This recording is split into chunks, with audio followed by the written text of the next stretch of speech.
Taon-taon nalulubog ang Pilipinas sa baha. Pero bakit parang walang nagbabago? Kapag bumuhos ang ulan, para bang automatic na, may kalsadang lulubog, may bahay na lulunurin at may mamamayang mawawalan ng tirahan. Paulit-ulit. Parang teleserye na walang ending. Pero ang mas masakit, alam na natin ang dahilan at pinipili pa rin nating kalimutan. Hindi lang ulan o bagyo ang problema ng bansa. Hindi rin kasalanan ng kalikasan lang. Ang tunay na dahilan ng paulit-ulit na pagbaha sa Pilipinas ay ang katiwalian, isang sakit na matagal nang kinakalawang sa sistema ng ating pamahalaan. Sa bawat proyektong flood control, sa bawat pangakong solusyon mula noon hanggang ngayon, may iisang tanong na hindi sinasagot. Nasaan na ang pondo? Mula pa noong panahon ni Marcos, bilyon-bilyong piso na ang inilaan sa mga flood control projects, mula sa mga dike, pumping stations, drainage, hanggang sa dredging ng mga ilog. Pero ilang dekada na ang lumipas at pareho pa rin ang eksena. Baha sa Maynila, baha sa Bulacan, baha sa Pampanga, baha sa Davao, paulit-ulit.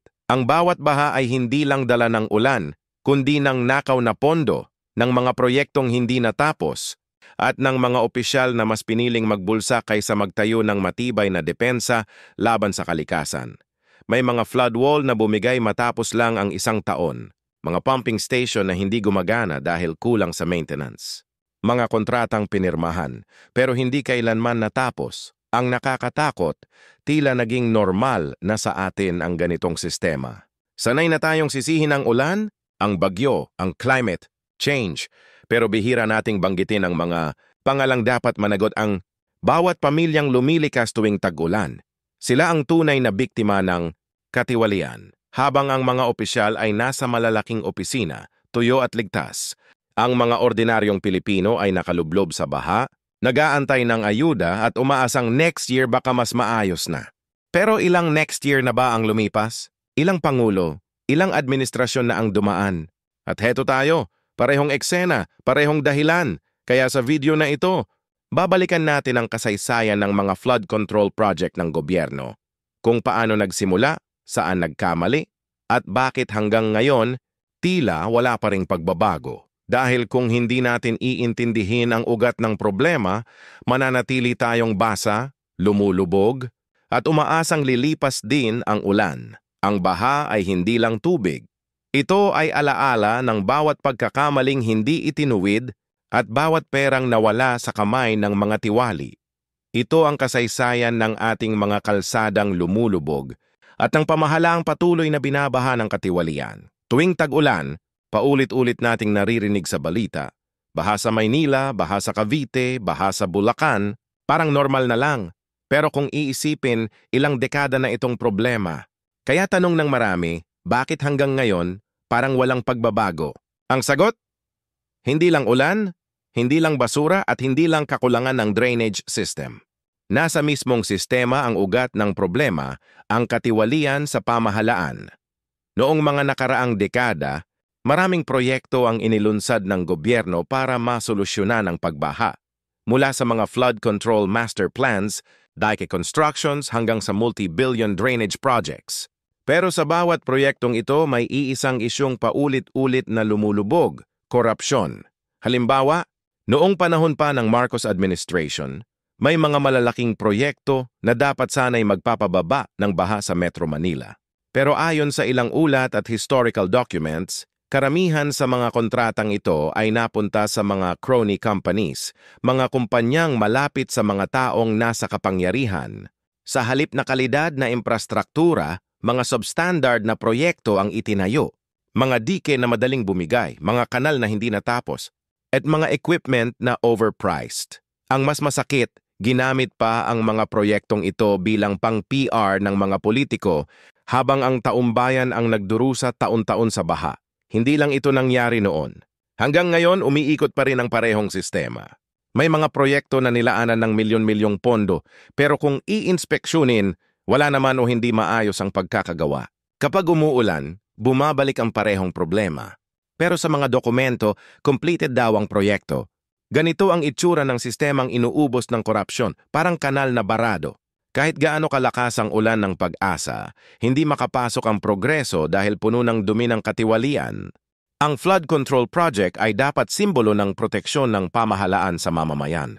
Pero dahil sa corruption, naging simbolo ito ng pagkasira ng tiwala. Hindi lang pera ang nawawala, buhay, kabuhayan, at kinabukasan ng mga Pilipino ang nakataya. Kaya kung gusto nating tuluyang mawala ang baha, hindi lang dapat sa kalikasan tayo tumingin. Dapat nating tignan ang mga nakaupo, ang mga proyekto, at ang mga dokumentong dapat sana'y nagliligtas sa atin pero sa halip, nilulubog pa tayo sa problema. Sa susunod na bahagi, tatalakayin natin kung paano mismo ginamit ang flood control projects bilang instrumento ng katiwalian at kung paano ito naging pattern mula noon hanggang ngayon. Kapag sinabing flood control project, ang unang pumapasok sa isip natin ay proteksyon. Proteksyon laban sa baha, proteksyon ng kabuhayan, proteksyon ng buhay. Pero sa realidad ng politika sa Pilipinas, maraming proyekto ang hindi talaga ginawa para protektahan ang mamamayan, kundi para protektahan ang bulsa ng mga nasa poder. Noong panahon ng Marcos era at maging sa mga sumunod na administrasyon, naging paboritong proyekto ng gobyerno ang infrastructure. Bakit? Kasi dito madaling itago ang kickback, ghost projects, at overpricing. Flood control projects? Perfect. Kasi sino ba ang makakapansin kung ang pader ng dike ay manipis? O kung ang kanal ay hindi sapat ang lalim? Hindi tulad ng kalsada o tulay na araw-araw ginagamit ng tao, ang mga flood projects ay kadalasang nakatago, kaya madali itong gamitin sa under-the-table deals. Maraming historical reports ang nagsiwalat ng ganitong modus. May mga kontrata raw na pinipirmahan para sa proyektong hindi naman natapos pero sa papel, 100% completed. May mga project fund na allocated pero napunta pala sa bulsa ng mga opisyal at contractors. At kapag umulan, ayan na, binabaha ang lugar at sisihin na lang ang climate change o basura. Pero kung titingnan mo sa mas malalim na antas, ang tunay na basura ay ang sistemang pinapayagan ng ganitong klaseng katiwalian. Noong dekada 7 pa hanggang 8 ilang bilyong piso ang inilaan sa mga flood control projects sa Metro Manila at Central Luzon.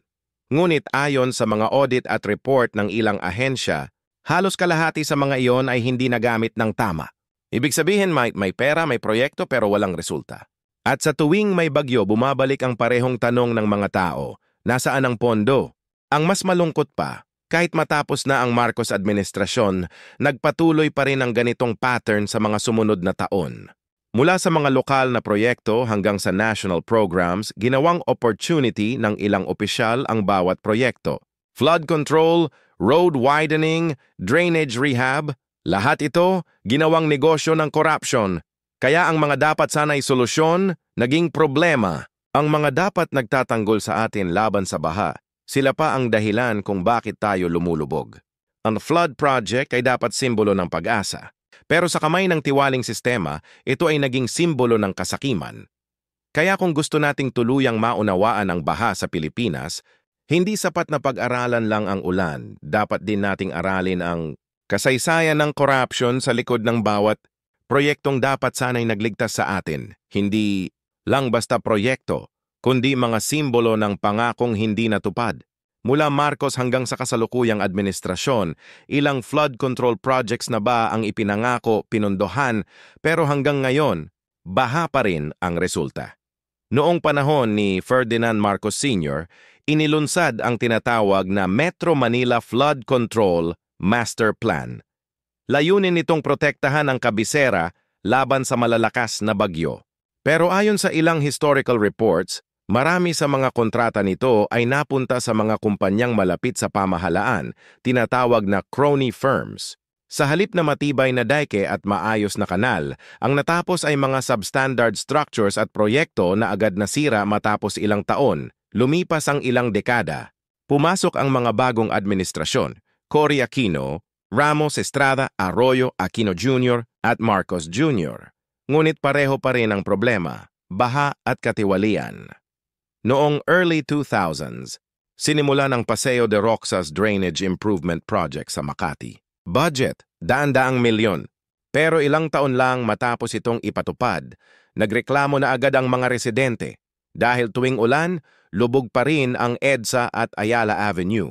Saan napunta ang pondo? Ayon sa KOA reports, may mga deficiencies at hindi natapos sa tamang specs. Pamilyar, di ba? Sa panahon naman ni Gloria Macapagal Arroyo, ipinangako ang Metro Manila Flood Management Project kasama ang tulong mula sa World Bank. Ang proyekto raw ay magpapagaan sa baha sa Pasig Marikina River Basin. Pero ilang ulat din ang nagsabing may mga bahagi ng kontrata na overpriced at may irregularities sa bidding process. At hanggang ngayon, ang Marikina at Pasig lagi pa ring nilulubog ng baha. May ilang naipatayo? Oo, pero may mga dokumento ring nagpapakita ng ghost projects at double funding. Ibig sabihin, may proyekto sa papel pero wala sa aktwal na lupa. At ngayon, sa ilalim ng Marcos Jr. Administration, heto na naman tayo. Baha sa Maynila, Cavite, Bulacan. Headline na naman. Ilan pang dekada ang kailangan bago matapos ang cycle na ito? Ang katotohanan, ang problema sa baha ay hindi lang tungkol sa ulan, kundi sa mga taong dapat nagtatayo ng depensa laban dito. Pero sila mismo ang dahilan kung bakit patuloy tayong lumulubog. Ang bawat proyekto na hindi natapos, bawat pondong ninakaw, bawat kontratang nilaro, lahat iyan ay kasaysayan ng katiwalian na patuloy na umaagos hanggang sa kasalukuyan. Noong panahon ni Ferdinand Marcos Sr., isa sa mga pangunahing layunin ng gobyerno ay protektahan ang Metro Manila laban sa baha. Bilyon-bilyon ang inilaan sa mga flood control projects, mga dike, drainage system, pumping stations at river improvement plans. Pero sa kabila ng laki ng ginastos, bakit hanggang ngayon lubog pa rin tayo sa baha? Ang sagot ay simple pero masakit. Hindi lahat ng pondong inilaan ay napunta sa proyekto. Marami ang napunta sa bulsa ng mga malalapit sa kapangyarihan. Sa ilalim ng tinatawag na New Society ni Marcos, ipinangako ang modernisasyon at infrastruktura. Ngunit sa likod ng magagarbong proyekto at malalaking ribbon-cutting ceremonies, may mga lihim na kasunduan.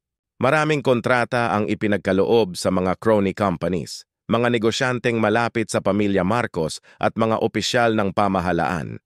Ang resulta, mga proyektong puno ng anomalya at kulang sa kalidad. Isa sa mga pinakatanyag na proyekto noon ay ang Flood Control and Drainage Project para sa Metro Manila na sinuportahan ng World Bank. Sa papel, maganda ang layunin, kontrolin ang pagbaha sa Pasig River at mga kalapit na lungsod. Pero ayon sa mga ulat ng Commission on Audit at ilang historical accounts, lumobo ang presyo ng mga materyales, nagkaroon ng overpricing, at maraming bahagi ng proyekto ang hindi natapos sa tamang panahon. Sa halip na makatulong, ang ilan sa mga proyekto ay nagdulot pa ng mas malaking pinsala. Dahil sa substandard na konstruksyon, mabilis nasira ang ilang dike at kanal.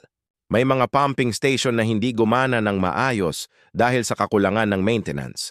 O dahil hindi naman talaga natapos kahit bayad na sa kontrata. Ang mas nakakalungkot, ang mga pondong dapat sana'y nagligtas sa libu-libong Pilipino mula sa baha ay ginamit para sa politika at personal na kayamanan.